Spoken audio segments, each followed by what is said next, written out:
Hey all. Okay, this is an Atlanta setup video for Xfinity, which means I put the setup up, which I did way too fast here, so I'm going to add on to the end. And I do a quick race, so you can see the lines. Atlanta somehow I figured out. And to explain the high bump shocks is Atlanta is bumpy. Yeah, it's really bumpy. I don't think they've repaved it since they reconfigured it in 1997. So the drivers love it, but you have to take the bumps into account. And when I really picked up consistent speed and less tire wear is when I upped the bump shocks. Now the version of the setup that I'm running here is basically the same. You can pick apart what I show at the front if you freeze the vid, and what I'll show you at the end, but they're still great setups. You know, look at that. I just, can power through, take the lead before the end of the first lap. I always qualify terribly, and if you notice, my qualifying time was like a 29.8 something. So here, first lap, well, not the first lap, but we'll go for the second lap. Yeah, first lap's always slower because you're accelerating after the start-finish. Here, first lap in, fresh tires, just like in qualifying, except with less grill tape.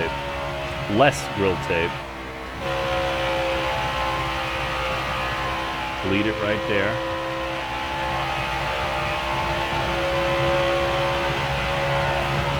And I can cut it tighter than that even, but 29.7. So I would have qualified probably third or whatever with that lap alone and complete race trim. That's what I like about this particular setup in both trucks and Xfinity is it's fast. It's fast right off the bat, which I love. It stays fast. You can run it high, you can run it low. But how I figured out bumps is over here, entering over there. See that big bump? Yeah. The RPMs tended to redline over there and jump up. And they still can at some points, but almost never, anymore. And I realized, with all these bumps, it must be getting looser and more ornery as the run goes on because of the bumps. So you got bump shocks, or the bump adjustment on the shocks. I know bump shocks slow the shocks down, and rebound determines how fast they go back after they've been hit. I think it works like that. Anyway, I just raised the number because I don't know if the shocks work this like in NASCAR Heat 4 like they did in previous sims. Some things seem to act a little differently. But either way, yeah, you get less grip. You get less grip because the shock is taking longer to get back down, essentially.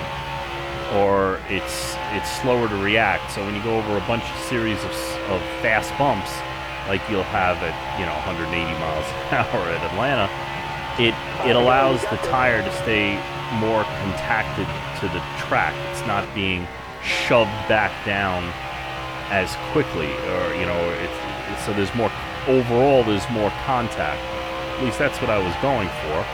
Whether my setups reflect that or not, I don't know, but it worked. And so I ended up picking up like a half a second speed, and that's huge because now I have this awesome setup. I did that in truck, I did that here, and I do it in Cup too. Though Cup, because of gearing and such, I'm still not decided.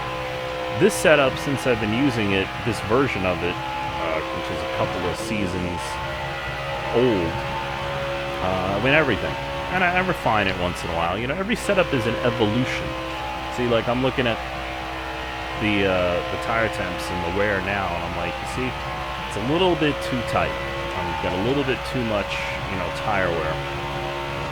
And I don't remember if this is a ×2 or a ×1. Because if it's ×2, then you get a little bit of this setup will should show, I believe, a little bit of right front tire wear, but it doesn't slow it down very much. If you look at the track map, you see about a half a backstretch ahead of the pack, and no reason to believe it won't stay that way. Tire wear is good. In fact, I'm pretty sure now that this is ×2 tire wear. Might not be. 30. Either way, I know you can run a full run, and only when you get down to, say, the last 5 or 10 laps do you have to significantly alter it. But it will change when you get down to 40% or pretty much under 70%. The tire, the chassis changes, and then when you get under 50%, the chassis changes for the most part. And then when you get down under that, it's just whatever you got. And you gotta kind of baby it a little more. But I still run really fast, all the way down to if I have to run it out of tires or something, which you shouldn't have to on this. But yeah, going all the way down, it's very stable up until the tire blows. I mean, you'd be loose or whatever, but you can drive it, which is key. So 104 speed rating, it's pretty good. But won the race. So if you're looking to kill some AI, this setup will do it. It also runs well online. I won online with it. This version and a later version because I adjusted it. 29.681 is what shows the fast lap. Sure, I run my fast laps, and I hope it helps. You guys got any questions or anything? I'm doing setups as I feel confident enough that they won't hurt you is when I post them. So Atlanta, truck and Xfinity now. I'm right there. Cup might take a while because I'm more confident with my truck and and that was my 56th win, which is cool. But I prefer full length for wins to count. But that's okay. 56 is still 56. I'll take it. Yeah. So thank you guys very much for watching. I will post now. You should see the later version, which I have on Red's Discord site in the Xfinity setups for Atlanta. Thank you very much. Like, comment, subscribe, do it all. As Red says, it is free. Thank you guys.